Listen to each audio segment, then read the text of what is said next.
Exomologiste to Kyrio te agathos, alleluia. Otis ton neona to eleos aftu, alleluia. I want to do a talk, ladies and gentlemen, because it has recently become vogue in our country for political parties on the right to talk about the importance of our Christian heritage and to talk about the fact that they are going to defend Christianity in our country. And there's a bit of a competition going on between Reform, Advance, Restore, UKIP and the Christian People's Alliance about who is going to be the champion of Christianity in this country. Now, I want to start off by saying what an amazingly good thing that is, that suddenly we have political parties talking about the importance of Christianity and wanting to defend and preserve it, ladies and gentlemen. The reason why that they're doing that is because Christians have become a visible consumer. Something I've been talking about in this park for many years, ladies and gentlemen. For many years, I've been saying that when the world notices you, it'll start to bend around you, and that is what we're beginning to see. So a more strident, a more muscular, a more verbose, a more confrontational Christianity is already starting to reap rewards. But, ladies and gentlemen, the kind of Christianity that they're wanting to defend is shop window Christianity, cultural Christianity, a more Christian Christmas, and a place where churches don't get turned into mosques. I want to be clear that if you settle for that, Christians, if you settle for that, you're settling for a characterization of what Christianity is. Yes, we want Christ to be at the heart of Christmas. No, we don't want churches to be turned into mosques. But the ones that are being turned into mosques are all the liberal churches. They've already abandoned the faith. No, ladies and gentlemen, if we are going to build a Christian nation, then Reform and UKIP and Restore and Advance UK and the Christian People's Alliance need to be dealing in serious Christianity and in serious Christian politics. And so I'm going to give examples of what that looks like. Now, the first thing is that we've got to adopt a proper Christian ideology. So what is a proper Christian political ideology? It's called Christian nationalism. Now let's be clear. Christian nationalism is not a symbiosis between classical liberalism with Christian sprinkles, ladies and gentlemen. Christian nationalism is not a cover or a front for ethno-nationalism.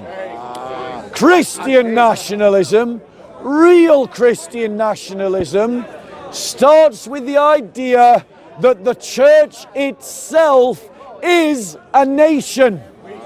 That the church, all Christians, regardless of ethnicity, regardless of where they live and in which country, are one people in Christ. Bound together by baptism, bound together by communion. It is not a blood and soil ideology. It is not a civic contractual ideology. It is a sacramental ideology, ladies and gentlemen. Something that sectarian, pompous ass was too afraid to debate, despite the fact that he said he was wanting to say that I was wrong. No! What that means, ladies and gentlemen, is that Christians build up their doctrine, they build up their doctrines from the Christian narrative, ladies and gentlemen. They build it. Move in if you can't hear me. Move in if you can't hear me. What happens, ladies and gentlemen, for Christians to come up with Christian policies, what we need to do is look at the Christian narrative and understand it. And then from that Christian narrative, formulate doctrines. And from those doctrines, build values, ladies and gentlemen. And as we build values, we then create Christian political policies to go and govern society. So it is narrative, doctrine, values, political policies. That, ladies and gentlemen, is how all of these political parties need to go about creating a Christian manifesto. Now, it's important to recognize that Christians are a nation regardless of whether they are in power or out of power. Whether we control the state or not does not define whether the church is a nation. And that is a really important distinction for us to make, ladies and gentlemen. So, what does it mean, ladies and gentlemen, for us to pursue a Christian political agenda? It means that we review every law through a Christian spectrum, striking down laws that do not fit with a Christian value system, and creating laws that do fit with a Christian value system. And that's why we should not settle for window dressing Christian policies, like we're going to stop churches being turned into mosques. We need to go for things substantial. So let me go a bit deeper. It means that we need to filter and clean every institution of the state from all ideologues that are working to an unchristian narrative, doctrine and value system. The state must be governed by Christians, or at least those willing to work according to a Christian value system and Christian policies as they are decreed. Every cultural practice must be reformed through a Christian spectrum, ladies and gentlemen. And so all social structures, all social practices begin to form a picture along with the Christianization of institutions and laws. We start to create a new Christendom, because a new Christendom has to be the narrative that guides our ambitions around upholding the Christian identity of this nation. So let's look, ladies and gentlemen, at where some of the policy emphases need to be for these parties. But before I get into those examples, are there any questions on what I've just said? Any questions from the chat? How do we go about getting Christian mentality or ideology into all these businesses and everywhere else? It's by pushing into the parties reform advance, restore the Christian People's Alliance, and I missed one. What's the one? UKIP. Green Party? No, we push into those parties. More on the Green Party later, JC. We push into those parties Christians with a clear understanding of what Christianity teaches and believes, and pushes Christian policies to be formed from those parties. So it's by allying ourselves to those political parties and not allowing those political parties to dilute our Christianity. Do you have a question? Go on. For anybody out there on their own interested in Christianity, you're saying church on Christmas Day is not enough.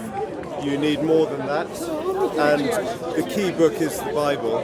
It's a bit of a big scary book if you've never read it before. Where could somebody start? For example, Gospel of John. What simple steps can they take to be a real part of this? Bear with us 1 minute, guys, just while I find my phone. I've got it in my hand. There's a senior moment, isn't it? Right, ladies and gentlemen. So, ladies and gentlemen, let's be clear. It isn't a case that you just pick up the Bible and make policy. That is not how this works. The Bible tells a story. You understand the story and then formulate that story into crystallized doctrines, and then you understand what values come from those doctrines, and then you build a political agenda on those values. So the way to, you pick up the Bible by just going out and buying one or getting one from someone like me who gives them away for free, and then you study it within the church, within the Christian church, to learn what the Bible means. And that's where we begin. But the point is, just because you pick up a Bible doesn't mean you're suddenly an expert. Clearly, there are some Christians who know more than others. And it is those Christians that have gone deep into the faith that should be the ones that are advising these political parties. And these political parties should be seeking out Christian scholars to help them formulate a deep Christian political agenda.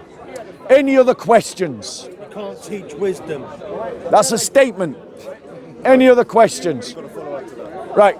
Let someone else ask a question if somebody else wants to ask a question. There's a particular bishop that's been on the news basically saying that Jesus taught us to be inclusive, you know, so he's kind of justifying migration of all people regardless if they're Christian or not. What's your opinion on that? Yeah. Just as, ladies and gentlemen, there are attempts by the alt-right to hijack Christianity and to turn it into a cover for their racism, so, ladies and gentlemen, there is also a well-developed, well-advanced hijacking of Christianity for alt-left ideas. Nothing in the story of Jesus leads someone to conclude in the idea of open borders and uncontrolled migration. It is just as erroneous to try to use Jesus to push alt-left open borders, unfiltered migration, as it is erroneous to try and use Jesus to argue for white supremacy or for xenophobia. Both of these attempts to use Jesus do not take the story of Jesus seriously, and I would challenge that bishop to debate. Because the thing is, what happens is the left-wing media get an alt-left bishop on to say alt-left-wing things.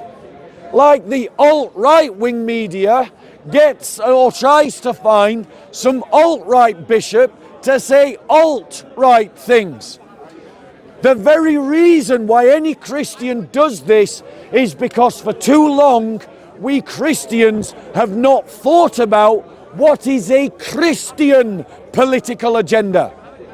And so when we engage with politics, unarmed and uneducated about what a Christian political agenda is, we end up borrowing from someone else's narratives and someone else's values incoherently to the Christian faith.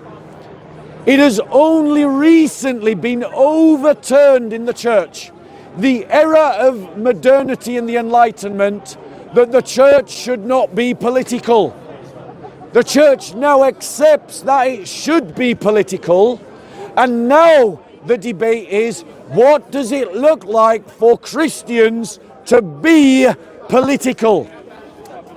And so at this point, I'm going to offer a sketch of what that looks like, and then I'll take more questions afterwards. So, here is a sketch of a Christian political agenda. It must emphasize and value and attach its policies through a filter that seeks the good of the Christian church, the good of the family that includes adoption, and the good of the nation, ladies and gentlemen. Policies need to be filtered about what strengthens these three things. It looks like a prison system that has order and discipline within it. Because right now, our prison system is in utter chaos, where people are free to chuck boiling water mixed with sugar and boiling oil onto people, damaging them for life. There's violence in our prisons because the state and none of you and nobody else wants to remember the prisoner. But the church teaches and the Bible teaches that we should remember the church in prison. And fewer people would be in prison if we had remembered the importance of the family and the importance of the church in forming people and instilling values that were held by the nation. And so one problem has led to another problem. We need to regain order and discipline in our churches and in our prisons and in our families and in our society as the chief means of dealing with social harm. It looks like having a concern for the persecuted church.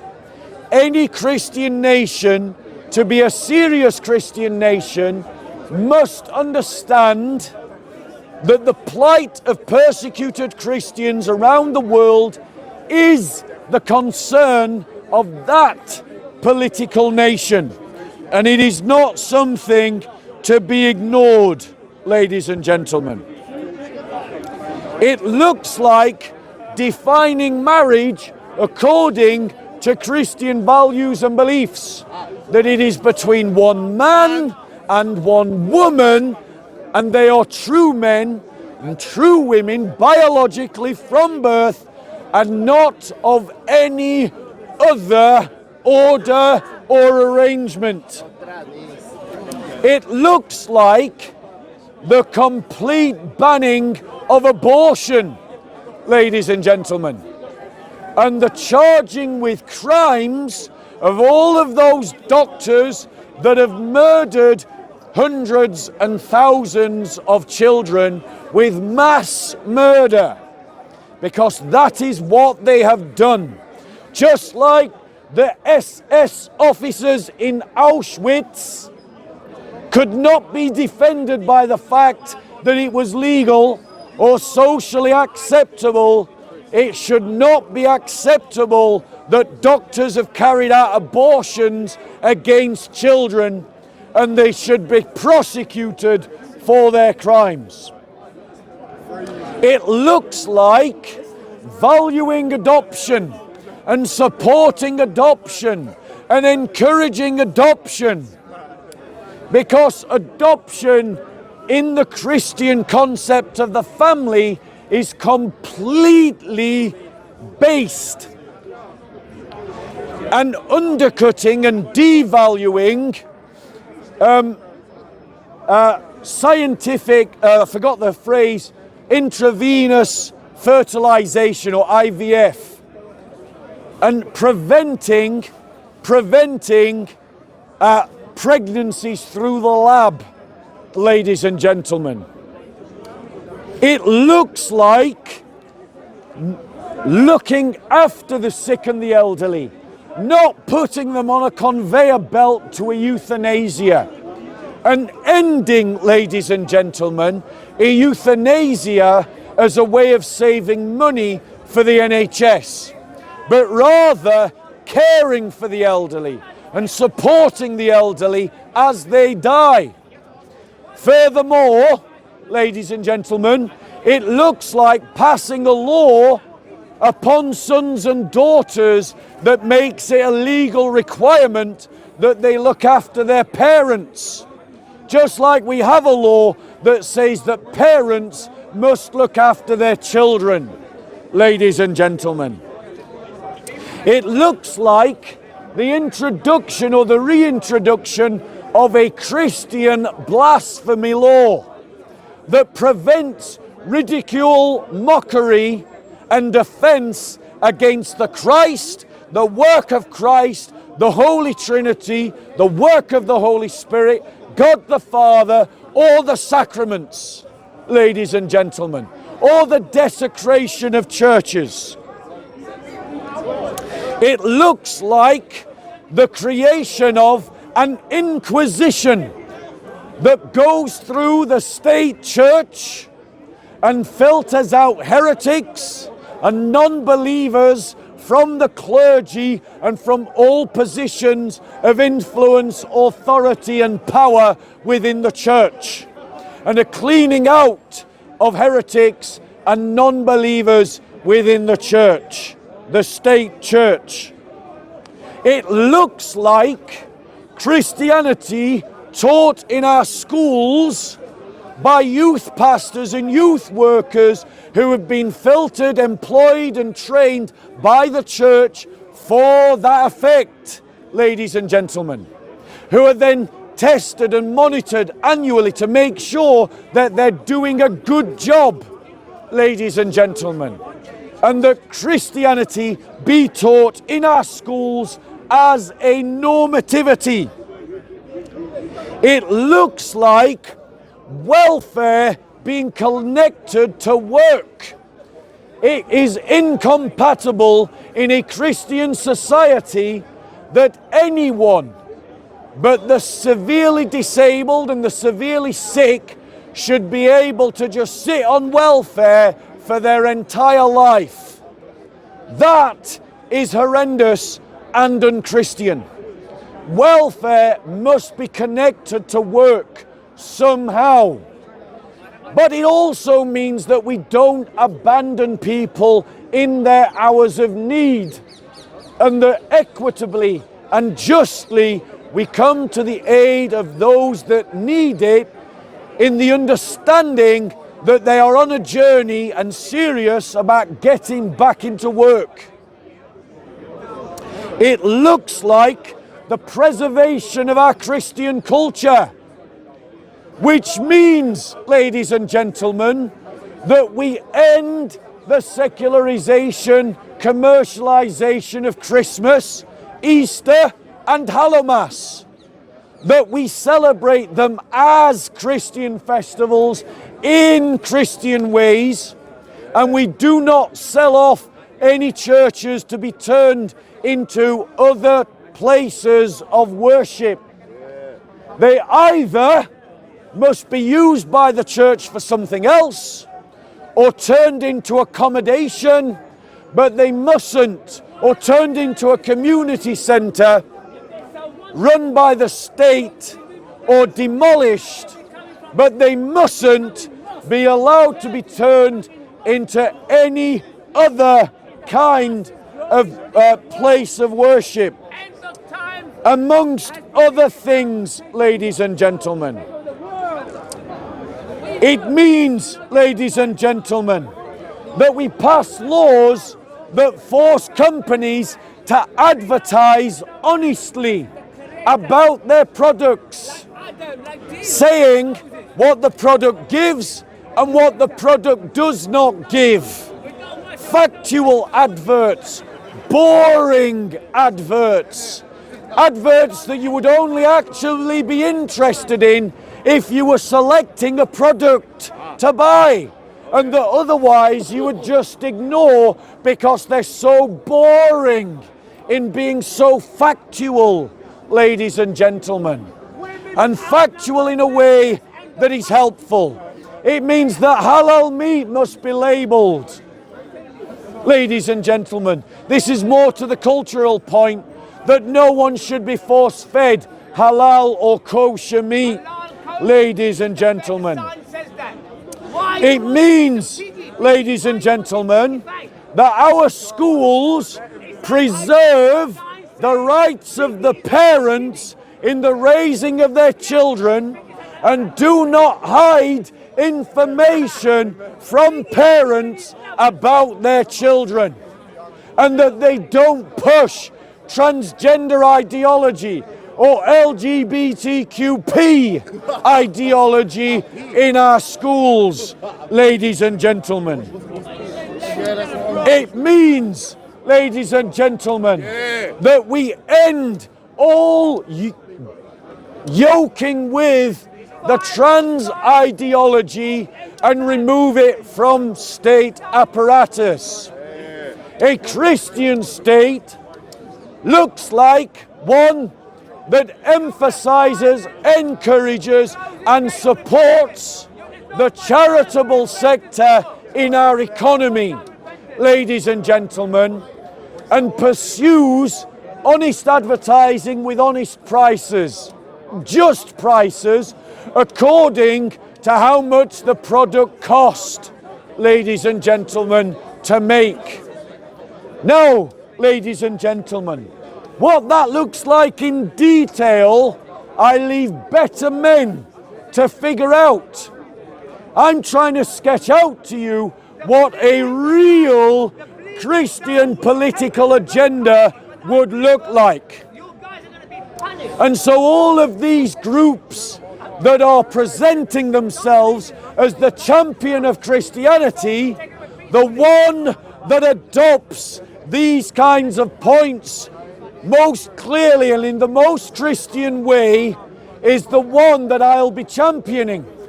Normally at this point, I'd say join to the Christian People's Alliance. But frankly, ladies and gentlemen, the Christian People's Alliance is badly led and badly run and inconsequential as a party. But now, as a Christian, for the first time, I don't feel that there's only one party I have to choose from. I feel that there's options. And so I want to go for the option that is the most Christian, and I have highlighted what that looks like. In short, ladies and gentlemen, and I'll finish and then take questions, we need to reimagine what a Christian civilization looks like and then hack through the forest and the swamp and create a path, a new path to a new Christendom, a new Christian civilization. Any questions, ladies and gentlemen? Go on. So is there a Christian party like Labour? And I haven't heard of it. If you had been here at the beginning of the talk,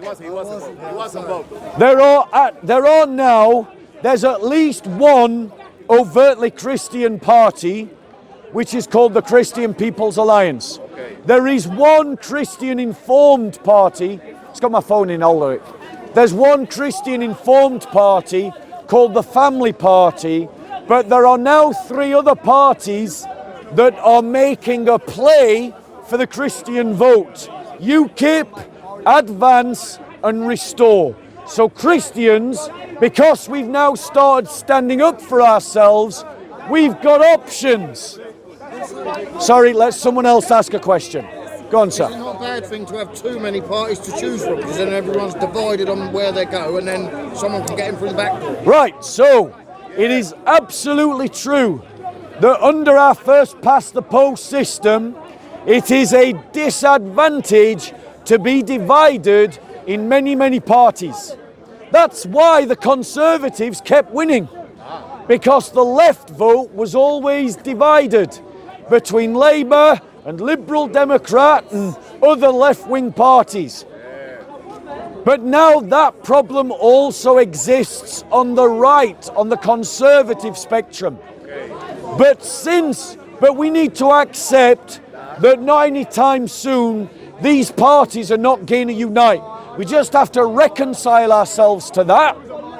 Join the party that you think is best, and then in the future either merge the parties down the track or organise now for tactical voting at the next election, so that these 5 parties don't cancel out and we have a grand alliance of these parties against the Conservatives and Labour.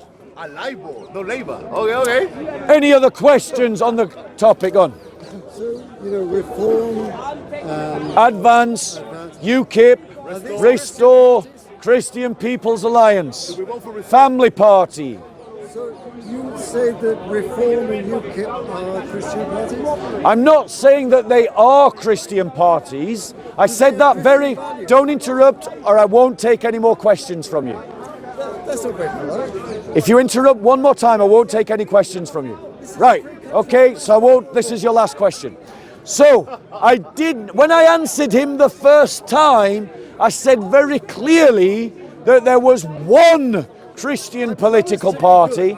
I said that there was one Christian informed party, and then I said very clearly there were 3 parties going for the Christian vote, is what I said. So if you only want an overtly Christian party, then it remains you go to the ineffective, badly led Christian People's Alliance.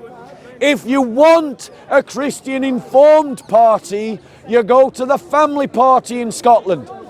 But if you want a party that is making a play for the Christian vote, then you get involved in Restore, Advance and UKIP, and you work inside of them to make them serious Christian parties. No reform. No reform. And reform. Okay. Any other questions on the topic? Feel free to move in, guys, at the back. Are there any good examples of Christian politically run countries? Right, ladies and gentlemen. That was a question, Bob Sila. Are there any examples of good Christian politically led countries? I would have to say, if we're talking about a pure Christian ideological framework, then none exist. But if we're looking at countries that are heavily influenced by their Christianity in their politics, we can look at Hungary, we can look at Poland, we can look at Slovakia, Slovenia, Serbia, Greece, Latvia, we can look at Peru, there's Russia, there's many Christian influenced countries. But I would say that as Christians, we're not looking for an amalgamation between Christianity and the modern Enlightenment. We're looking for a real Christianity that governs the fullness of our politics.